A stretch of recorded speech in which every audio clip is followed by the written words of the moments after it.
다음 날 아침에 일어났을 때 나는 내 친구에게 말했다. 예언자들은 자신들의 말에 담긴 뜻을 가려왔다는 것을 알게 되었습니다. 그리하여 높은 영적인 이해에 도달한 사람들만이 그 숨겨진 의미를 파악할 수 있도록 말이죠. 그렇단다. 그도 동의를 하였다. 지금까지는 그런 방식으로 쭉 전해져 왔지. 그러나 이제 우리는 우리의 말을 돌려 말하지 말고 분명하게 이야기해야 한단다. 거짓된 모든 것들이 명명백백하게 드러나야 할 때가 온 것이지. 이렇게 해야 거짓인 것들을 이해할 수 있고 그것들이 사라질 수 있단다. 이렇게 함으로써 우리는 세상의 불행의 원인을 제거할 수 있게 된단다. 어떤 경우에라도 너는 말의 뜻을 일부러 가리거나 진리에 대한 관념을 만들지 말아야 하는 것이지. 너는 거짓된 것들을 밝혀 드러내야 한단다. 거짓된 모든 것들을 명확하게 이해하고 있을 때 그때 진리는 그저 있게 된단다. 왜냐하면 진리는 만들어지는 것이 아니라 언제나 그저 있을 따름이기 때문이지. 이제부터 우리가 할 일이란 더욱더 자세하게 마음을 탐구하는 일이란다. 그렇게 함으로써 너는 사람 마음의 모든 과정을 이해할 수 있게 될 것이야. 사람의 마음이 오늘날 세상에 있는 모든 고통의 원인이거든. 우리는 이제껏 해왔던 것보다 훨씬 더 분명하게 거짓을 이해해야 한단다. 나는 그날 아침에 그가 했던 말로부터 이제껏 우리가 해왔던 공부보다 훨씬 더 강도 높게 공부하게 되리라는 것을 예측할 수 있었고 과연 그러했다. 남은 기간 동안 나는 더욱더 열심히 나는 더욱더 특별한 주의를 기울여야만 했는데 그렇지 않았다면 그가 설명하고 있는 요점들을 놓치게 되었을 것이다. 내 마음은 명료해졌고 민첩하게 깨어 움직이고 있었으며 스스로도 이를 자각하고 있었다. 그래서 나는 그가 말하는 것들의 더 깊은 의미를 이해할 수 있었다. 그때 그는 말을 시작하였다. 오늘 우리가 다룰 주제는 기억인데 왜냐하면 나는 네가 기억의 의미를 철저하게 이해하길 바라기 때문이지. 기억이 바로 그토록 많은 갈등의 원인이란다. 내가 특정한 과학 분야와 관련되어 있는 기술적 지식을 배우는 경우를 언급할 때에는 앞으로 그것을 사실적 기억이라고 부르겠다. 이런 사실적 기억이 없다면 사람들은 달이라든가 기차의 엔진이라든가 자동차라든가 집과 같은 특정한 어떤 것을 만들어낼 수 없을 거야.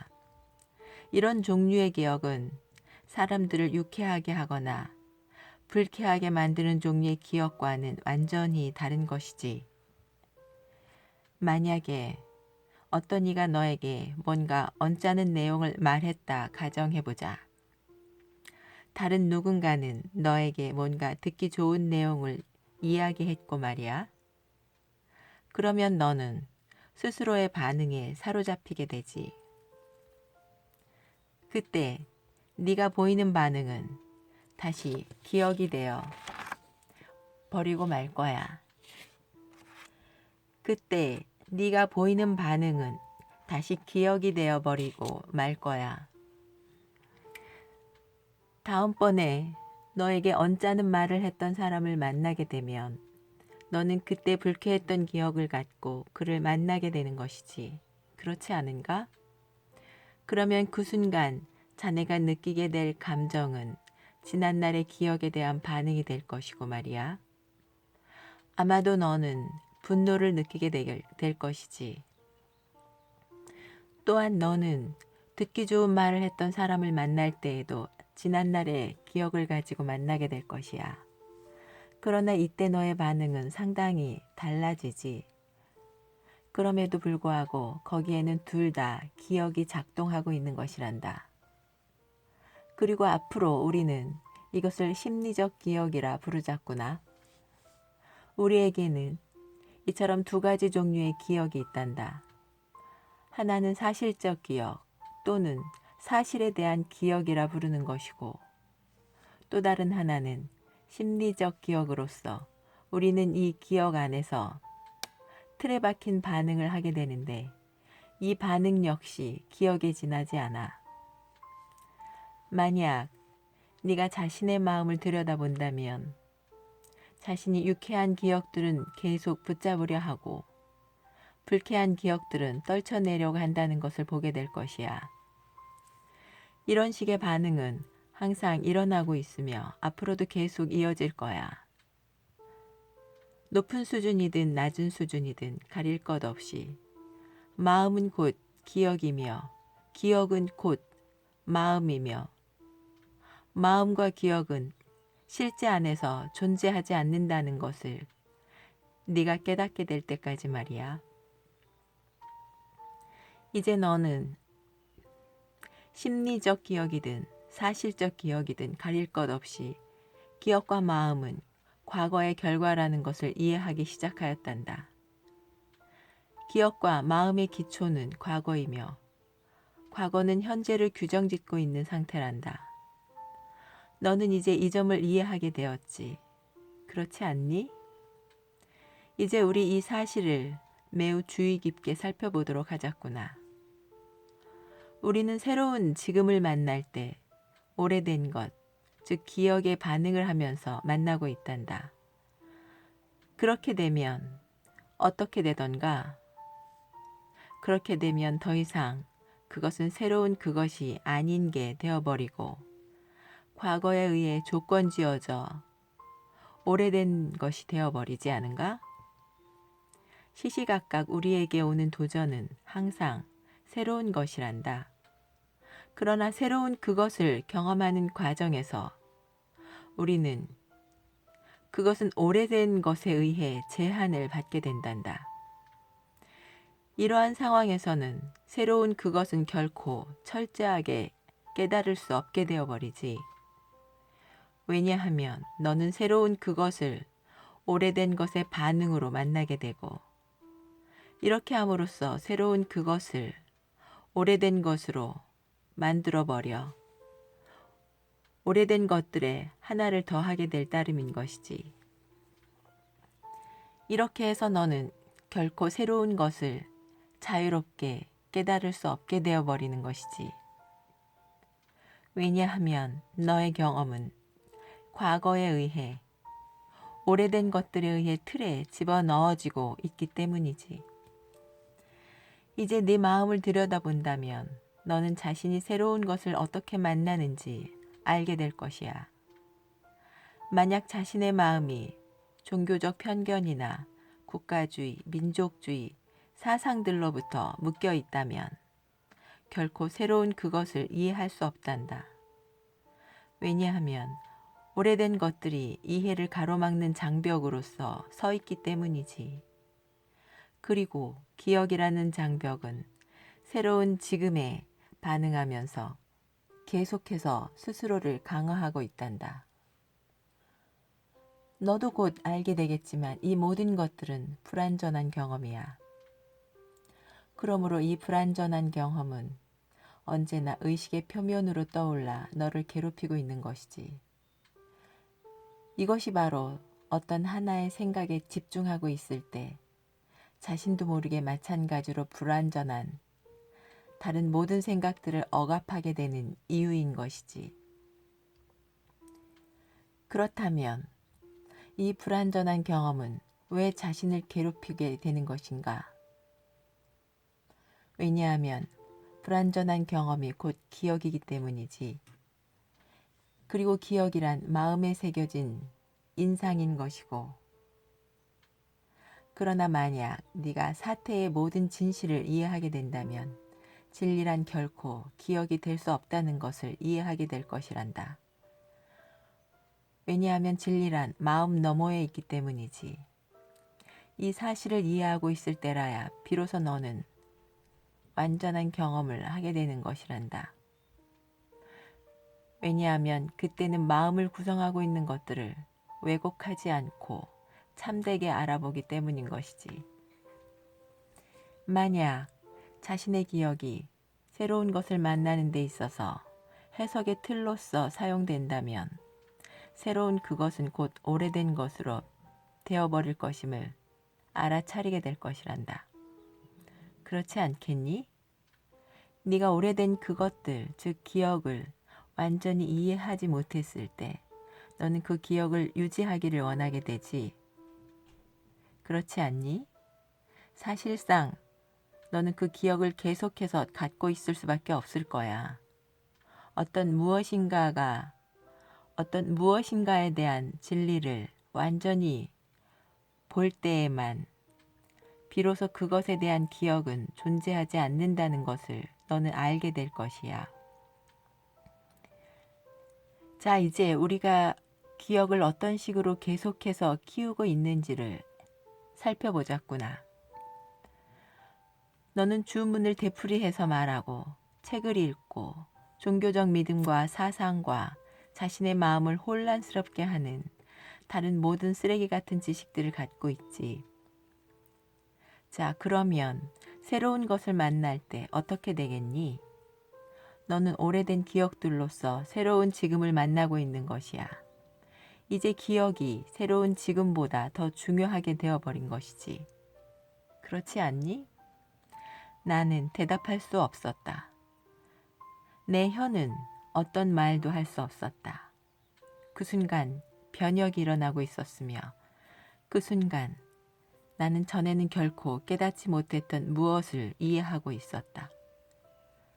마음이 곧 내 자아라는 것과 내가 바로 환상의 유일한 창조자라는 것을 깨달았을 때 마음과 마음이 움직이는 방식이 보다 명확하게 이해되었다. 자, 그는 계속해서 말했다. 어릴 때 우리는 미래를 바라보고 늙었을 때는 과거 속에 살게 되지. 왜 이렇게 되는 것일까? 그건 매우 단순하단다. 우리가 지금을 현재 속에서 살고 있지 않기 때문인 것이지. 미래를 더욱 중요한 것으로 여길 때 우리는 현재 속에서 살아갈 수 없단다.